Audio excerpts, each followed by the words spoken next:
எபிசோட்கான 3வது ப்ரோமோல பார்வதி அவங்களோட சதி திட்டத்தை தீட்டுறதுக்கு ஆரம்பிச்சிட்டாங்க. என்ன ப்ரோ சதி திட்டம், என்ன டாஸ்க் அப்படின்ற மாதிரி கேட்டீங்கன்னா, ஏன்னா இவனுங்க டாஸ்க்கான ப்ரோமோவே ரிலீஸ் பண்ணல. ஆக்சுவலா டான்சிங் மாரத்தான் டாஸ்க் கொடுத்துருக்காங்க.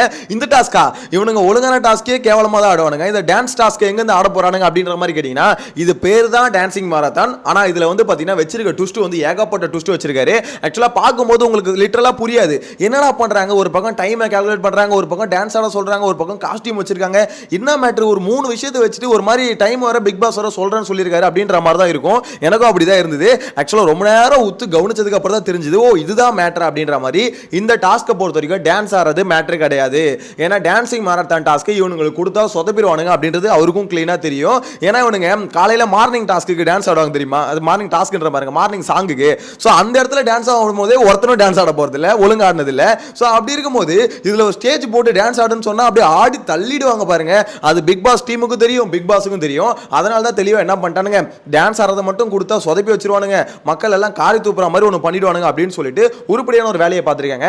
அது மட்டும் இல்லாம இந்த சீசனோட கடைசி வீக்லி டாஸ்க் இதுதான். இதுக்கப்புறம் வீக்லி டாஸ்க் இல்லை, நெக்ஸ்ட் வீக் வந்து பார்த்தீங்கன்னா ஃப்ரீ டாஸ்க் வந்துடும், அப்புறம் டிக்கெட் டு ஃபினாலே இப்படியே பார்த்தீங்கன்னா முடிஞ்சிடும். ஸோ என்ன பொறுத்த வரைக்கும் ஒரு விஷயம் மட்டும் கிளியரா தெரியுது, இந்த சீசன்ல கடைசி வீக்லி டாஸ்க்கும் மண்ணா தான் போகுது அப்படின்றது கிளியரா தெரிஞ்சு போச்சு. என்ன ப்ரோ சொல்ற அப்படின்ற மாதிரி கேட்டீங்கன்னா, தோ பார்வதி ஆரம்பிச்சிட்டாங்களே, அதாவது எப்படி வந்து இந்த டாஸ்க் காலி பண்ணலாம், எப்படி இது பண்ணலாம் அப்படின்ற மாதிரி யோசிக்க ஆரம்பிச்சிட்டாங்க. நிறைய பேர் வந்து ப்ரோ என்ன ப்ரோ ஸ்ட்ராட்டஜி பார்வதி பண்றாங்க, இது என்ன ப்ரோ தப்பு அப்படின்ற மாதிரி கேட்டீங்கன்னா, தப்புன்னு சொல்ல முடியாது, ஆனா தப்பு தான். ஏன்னா ஒரு டாஸ்க் நேர்மையா எப்பயாவது தூரம் விளையாடி தான் பாருங்களேன் பார்வதி அப்படின்ற மாதிரி தான் இருக்கு. ஒரு டாஸ்க்கு கூட நான் நேர்மையா விளையாடவே மாட்டேன், என் இஷ்டப்படி தான் நான் விளையாடுவேன் அப்படின்ற மாதிரி தான் விளையாடுறாங்க. ஆக்சுவலா அது வந்து பாத்தீங்கன்னா அவங்க ஸ்ட்ராட்டஜி அப்படின்ற மாதிரி பேர் வச்சுக்கலாம், ஆனா அது நேர்மையான கேம் இல்லை அப்படின்ற மாதிரி தான் இருக்கு. முதல்ல என்ன மேட்டர் அப்படின்றத கிளீனா சொல்றேன்.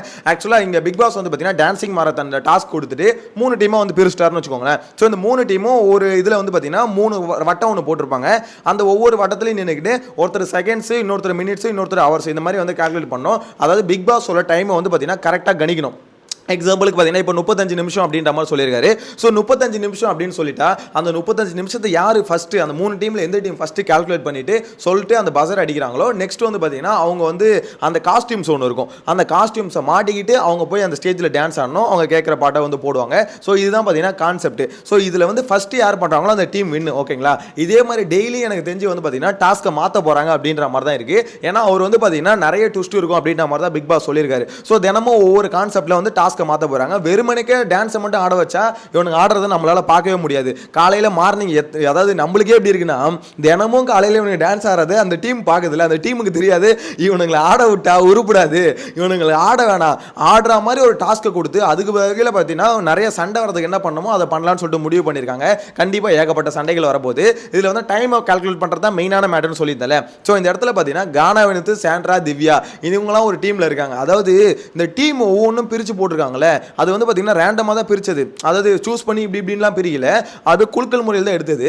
ஸோ அப்படி இருந்தும் அந்த இடத்துல பார்த்தீங்கன்னா டீம் வந்து பயங்கரமாக செட் ஆகிருக்குங்க. சாண்ட்ரா, திவ்யா, கானா வினத்து இவங்க 3 பேர் ஒரு டீமில்.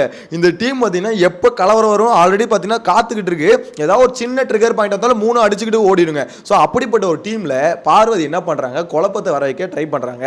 அதாவது அவங்களோட ஸ்ட்ராட்டஜி என்னன்னா, ஆப்போசிட் டீமை நம்ம டைம் கால்குலேட் பண்ணுறது ஒன்று, இன்னொன்று ஆப்போசிட் டீம் கால்குலேட் பண்ணுறாங்களே அதை கலைச்சி விடுறது இன்னொன்று. ஸோ நம்ம என்ன பண்ணலாம், அவனுங்களை வந்து வம்பிழுத்து அவனுங்க கரெக்டான டைமை வந்து கால்குலேட் பண்ணாத அளவுக்கு அவனுங்களை கலைச்சி விட்டுருவோம். இதுதான்டா கேம் ஸ்ட்ராட்டஜி, இதுதான்டா கேமர் பார்வை அப்படின்ற மாதிரி ஒன்று யோசிச்சுக்கிட்டு ஒன்று பண்ணுறாங்க.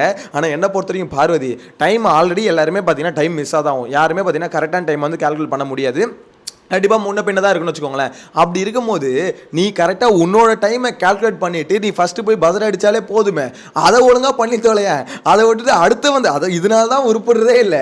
அதாவது நம்ம உருப்படணும்னு நினைக்கணும், அடுத்தவனை எப்படி வந்து காலி பண்ணலாம் அப்படின்னு நினைக்கக்கூடாது.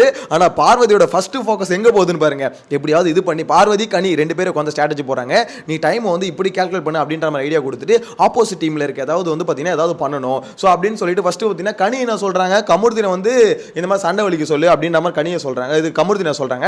பார்வதி வந்து கம்மு வேணாம், நம்ம கம்முவை விட்டுட்டு இந்த பக்கத்தில் இருக்க ஆதிரியை வந்து கூப்பிடுவோம் அப்படின்னு சொல்லிட்டு ஆதிரியை கூப்பிட்டு கேட்குறாங்க.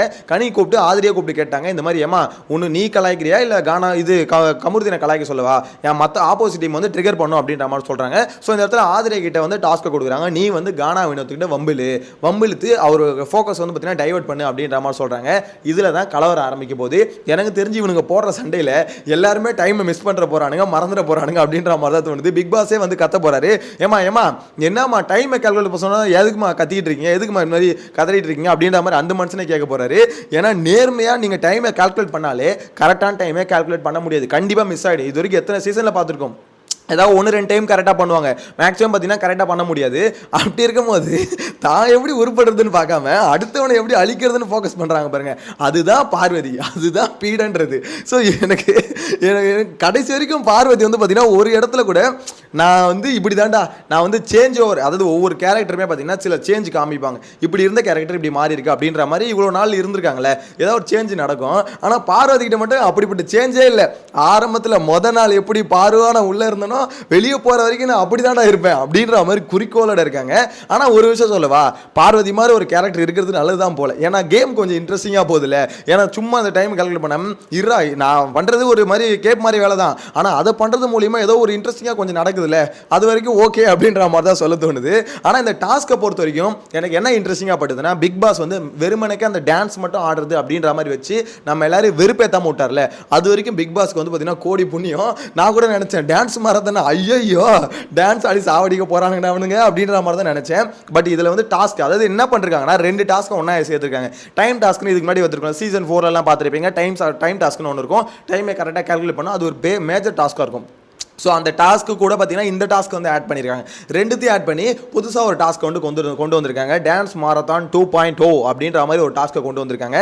கொஞ்சம் இன்ட்ரெஸ்டிங்காக தான் இருக்கும்னு நினைக்கிறேன். ஏன்னா இது வந்து ரொம்ப டிஃபிகல்ட்டான, இதை வந்து அதே மாதிரி ஒரு விஷயம் சொல்ல மாட்டேன் பாருங்க, ஜெயிக்கிறவங்களுக்கு பயங்கரமான பெனிஃபிட் இருக்குது அப்படின்ற மாதிரி சொல்லியிருக்காங்க. ஜெயிக்கிற டீம் வந்து கேப்டன்சி டாஸ்க்கில் வந்து பங்கெடுத்துக்கும், ஃபர்ஸ்ட் விஷயம். நெக்ஸ்ட் விஷயம் என்ன தெரியுமா, ஜெயிக்கிற டீம்லேருந்து இப்போ அடுத்த வாரம் ஃப்ரீஸ் டாஸ்க் இருக்குல்ல, ஃப்ரீஸ் டாஸ்கில் ஒரு ஃபேமிலி ஜெயிக்கிற டீமில் இருக்காங்களே அந்த டீமில் இருக்கவங்கலேருந்து யாராவது ஒருத்தர் சூஸ் பண்ணி அவங்களோட ஃபேமிலியை 24 மணி நேரம் அந்த வீட்டில் தங்க வச்சுக்கலாம். எவ்வளோ பெரிய ஆஃபரில். எனக்கு தெரிஞ்சு சாண்ட்ரா டீம் ஜெயிச்சுன்னு வச்சுக்கோங்களேன், பிரச்சனை தங்க வச்சுப்பாங்க. அதனால தான் ஆக்சுவலாக அதுக்கு தான் பார்த்தீங்கன்னா ஒரு ரூட்டு போட்டு கொடுக்குறாங்க.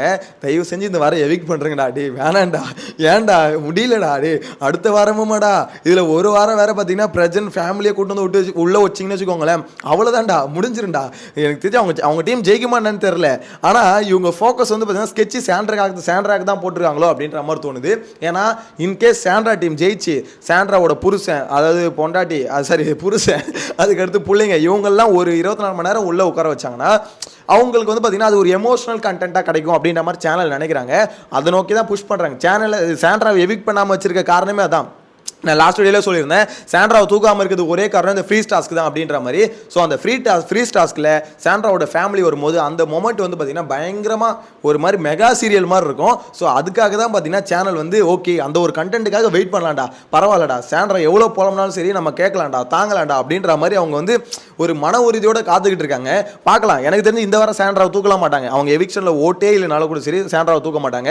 அவங்களோட ஃபோக்கஸ் ஃப்ரீஸ் டாஸ்க் வரைக்கும் சாண்ட்ரா இருந்தே ஆகணும் அப்படின்ற மாதிரி டிசைட் பண்ணி தான் இருக்காங்க அப்படின்ற மாதிரி தோணுது. இந்த மிட் வீக் எவிக்ஷன்லாம் வைப்பீங்களா, அந்த மாதிரிலாம் வைக்க மாட்டீங்களா இந்த சீசனு? தயவு செஞ்சு கொஞ்சம் வச்சு தொலைங்களேன். ஏன்னா டிக்கெட்டுக்கு தான் அதிகமாக இருக்குல்ல, கொஞ்சம் இன்ட்ரெஸ்டிங்காக மாற்றுறதுக்கு நடுவில் ஏதோ ஒரு மிட் வீக் எவிக்ஷன் இந்த மாதிரிலாம் வச்சு கொஞ்சம் ஷோ கொஞ்சம் எங்கேஜிங்காக மாற்றினா நல்லாயிருக்கும். ஏன்னா ஒன்றுக்கு எத்தனையோ டிக்கெட் எக்கச்சக்கமாக இருக்குது. கடைசி வீக்கில் 5 பேர் தான் இருக்கணும். இப்போ இருக்கிறத வழி பார்க்கும்போது மிட் வீக் எவிக்ஷன் 1 இல்லை 2-3 கூட வைக்கலாம். ஸோ கொஞ்சம் வச்சு மிட் வீக் எவிக்ஷன் வச்சு கொஞ்சம் இன்ட்ரெஸ்டிங்காக மாற்றுங்க, கொஞ்சம் நல்லாயிருக்கும் அப்படின்ற மாதிரி தோணுது. பார்க்கலாம் இந்த டாஸ்க்கில் என்னென்ன இன்ட்ரெஸ்டிங்காக நடக்குது அப்படின்றத வெயிட் பண்ணி பார்க்கலாம். நெக்ஸ்ட் வீடியோவில் மீட் பண்ணலாம். Bye by.